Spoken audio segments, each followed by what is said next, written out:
Hi friends, ఏకలవ్యుడు ఈ పేరు వినగానే మనకు వెంటనే ద్రోణాచార్యుడి పైన ఇంకా అర్జునుడి పైన ఎక్కడలేని కోపం వస్తుంది. ఎందుకంటే ద్రోణాచార్యుడు అర్జునుడిని గొప్ప ధనుర్ధారి చేయడానికి ఏకలవ్యుడు బొటనవేలు దానంగా తీసుకున్నాడని. అసలు దీని వెనక నిజమెంత? మూవీస్లో సీరియల్స్లో మనకు మార్చి చెప్పి మనల్ని ఒక భ్రమలో ఉంచిన ఏకలవ్యుడి నిజమైన స్టోరీ ఏంటి? ఈ వీడియోలో చాలామందికి తెలియని అసలైన నిజాలు చెప్పే ప్రయత్నం చేస్తాను. వీడియో చివరి వరకు మిస్ అవ్వకుండా చూడండి. ఫస్ట్ ఆఫ్ ఆల్, ఏకలవ్యుడు ఎవరో తెలుసా? సాక్షాత్తు శ్రీకృష్ణుడికి తమ్ముడు. ఎస్, మీరు విన్నది నిజమే. శ్రీకృష్ణుడి తండ్రి వసుదేవుడు కదా. యాక్చువల్లీ వసుదేవుడికి 2 తమ్ముళ్ళు అలాగే 5 మంది చెల్లెళ్ళు ఉన్నారు. అందులో దేవశ్రవుడు అనే తమ్ముడికి పుట్టినవాడే ఏకలవ్యుడు. సో శ్రీకృష్ణుడి చిన్నాన్న కొడుకే ఏకలవ్యుడు. కానీ ఏకలవ్యుడు ఎందుకు కోయవాళ్లాగా ఉంటాడు? దానికి రీజన్, దేవశ్రవుడు హిరణ్యధన్యుడు అనే కోయరాజుకి ఏకలవ్యుడిని దత్తతగా ఇచ్చేస్తాడు. కాబట్టి ఏకలవ్యుడు చిన్నప్పటి నుంచి ఒక కోయవాళ్లాగా పెరిగాడు. సో ఇది ఏకలవ్యుడి గురించి చాలామందికి తెలియని ఒక నిజం. ఇప్పుడు ద్రోణాచార్యుల దగ్గరికి వస్తే, ఆయన ఏకలవ్యుడికి విద్యని నేర్పలేదు. కులం జాతి పేరుతో తక్కువగా చూశాడు. అర్జునుడి కోసం తన బొటనవేలుని అన్యాయంగా తీసేసుకున్నాడు. ఇవి మనలో చాలామందికి ఉండే నిజం కాని అపోహలు. కానీ ద్రోణాచార్యుడు చాలా గొప్పవాడు. ఆయన త్రికాల జ్ఞాని. మనిషిని చూసి తన గురించి, అలాగే ఆయన నేర్పిన విద్యను ధర్మం కోసం ఉపయోగిస్తారా లేదా అధర్మం కోసం ఉపయోగిస్తారా అని గ్రహించగలడు. అందుకే ఆఖరికి తన కన్న కొడుకు అశ్వత్థామకి కూడా తన పూర్తి విద్యను నేర్పలేదు. కేవలం అర్జునుడికి మాత్రమే నేర్పాడు. అంతెందుకు, ఆయనని చంపడం కోసమే ధృష్టద్యుమ్నుడు పుట్టాడని తెలిసినా ఒక గురువు ధర్మం ప్రకారం అతనికి కూడా తన విద్యలన్నింటినీ నేర్పాడు. అలాంటిది ఏకలవ్యుడికి కులం పేరుతో జాతి పేరుతో విద్యని నేర్పలేదు అని అనుకోవడం మన మూర్ఖత్వం. రియాలిటీ ఏంటంటే, ఏకలవ్యుడు ద్రోణాచార్యుల వారి దగ్గరికి వచ్చి తనకి కూడా విద్యని నేర్పమంటాడు. కానీ ఆయన అప్పుడు ఒప్పుకోరు. ఎందుకో మీకు వీడియో లాస్ట్లో ఒక క్లారిటీ వస్తుంది.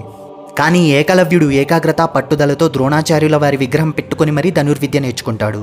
ఎంత గొప్పగా నేర్చుకుంటాడంటే, చిన్న శబ్దం విని అటువైపు చూడకుండా లక్ష్యాన్ని ఛేదించగలిగేలా. అలా ఒకసారి పాండవులు కౌరవులు అందరూ అడవిలోకి వెళ్తారు. అక్కడ ఏకలవ్యుడి ధనుర్విద్యని చూసి ఆశ్చర్యపోతారు. వెంటనే ఈ విషయం ద్రోణాచార్యుల వారితో చెప్తారు. ద్రోణాచార్యుల వారు ఏకలవ్యుడి పట్టుదలకు అలాగే ఏకాగ్రతకు ఆశ్చర్యపోతాడు. కానీ వెంటనే ఆయన చేసిన పని ఏకలవ్యుడి బొటనవేలుని గురుదక్షిణగా కోరుకోవడం. అలాగే ఏకలవ్యుడు కూడా ఏమీ ఆలోచించకుండా తన బొటనవేలుని తీసి గురుదక్షిణగా ఇచ్చేస్తాడు. అలా సమయం గడిచిపోతుంది. ఇక్కడ ఏకలవ్యుడికి స్నేహితులు బంధువులు ఎవరో తెలుసా? శిశుపాలుడు, దంతవక్రుడు, శాలుడు, జరాసంధుడు.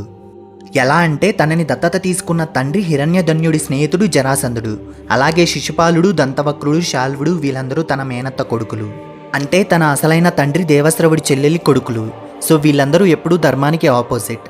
అలాగే ఎప్పుడూ శ్రీకృష్ణుడిని ద్వారకని నాశనం చేయడానికి చూసేవాళ్ళు. వీళ్ళందరితో కలిసి చాలాసార్లు ఏకలవ్యుడు ద్వారకని నాశనం చేయాలని చూశాడు. వాళ్ళకి సపోర్ట్ చేశాడు.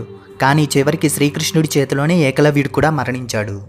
ఇలా అధర్మం వైపు తన విద్యను ఉపయోగిస్తాడని తెలిసే ద్రోణాచార్యుల వారు ఏకలవ్యుడికి తన విద్యని నేర్పనని చెప్తాడు.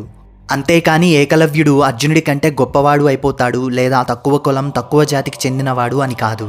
అయినా కూడా ఏకలవ్యుడు గురుదక్షిణగా తన బొటనవేలుని ఇచ్చాడు. అందుకే ద్రోణాచార్యుడు ఏకలవ్యుడి గురుభక్తికి మెచ్చుకొని బొటనవేలు లేకపోయినా ధనుర్విద్యని ఎలా ఉపయోగించాలో నేర్పించాడు. కానీ అన్ని అస్త్రశస్త్ర విద్యలు నేర్పించలేదు. కారణం, ఏకలవ్యుడి విద్య ఎప్పటికైనా అధర్మం వైపు ఉపయోగించబడుతుందని తెలుసు కాబట్టి.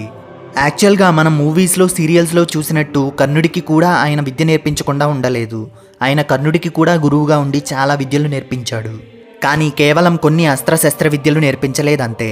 ఎందుకంటే ఆ విద్య అధర్మం వైపు ఉపయోగించబడితే ధర్మం ఓడిపోయే పరిస్థితి వస్తుంది కాబట్టి. అందుకే కర్ణుడు అబద్ధం చెప్పి పరశురాముని దగ్గర అస్త్ర విద్యలు నేర్చుకుంటాడు. సో ఇప్పుడు మీకు ఒక క్లారిటీ వచ్చిందనుకుంటున్నా. అసలు ఏకలవ్యుడు ఎవరు? ద్రోణాచార్యుల వారు ముందుగా ఎందుకు ఏకలవ్యుడికి ధనుర్విద్యని నేర్పలేదు? అలాగే ఆయన బొటనవేలు ఎందుకు గురుదక్షిణగా తీసుకున్నాడు అని. మ్యాక్సిమం మూవీస్లో సీరియల్స్లో నిజమైన మహాభారతం చాలా వరకు మార్చి చెప్పారు. అలాంటి కల్పితాలపై ఈ ఛానల్లో మీకు క్లారిటీ ఇచ్చే ప్రయత్నం చేస్తూనే ఉంటాను. ఇలాంటి మరిన్ని ఇంట్రెస్టింగ్ మైథలాజికల్ స్టోరీస్ కోసం ప్లీజ్ లైక్, షేర్, సబ్స్క్రైబ్ చేసి సపోర్ట్ చేయండి.